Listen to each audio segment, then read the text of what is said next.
Sexually harassing behavior impacts organization culture and individual employee advancement, whether or not it's severe or pervasive enough to be unlawful.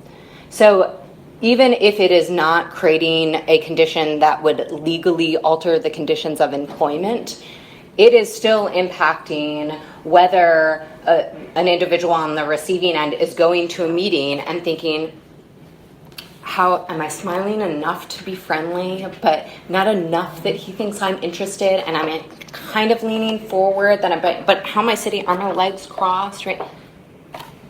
Where's the project here? Right? All of that is avoiding someone's ability to focus on their job. Similarly, if it's someone that you have to work with on a project, you might just try to avoid being on that project entirely.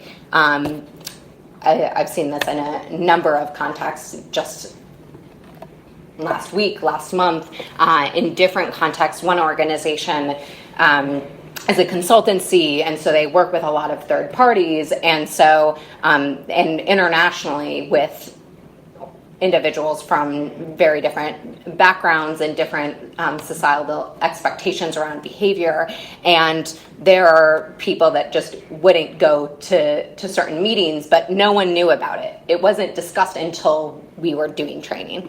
And suddenly this was something that people actually knew, and we could have a discussion among managers and say, okay, how do we deal with this? How can you support your reports when this is happening? And if this is a third party, which is still covered by the law, and this individual has a right to engage in the course of their work duties, how do we respond to this? And that's a larger conversation. In another case, it was an organization that worked with a fellowship program, and similarly, there were fellows that would be at conferences asking someone about their room number and going back to their room and persistently, and actually multiple people.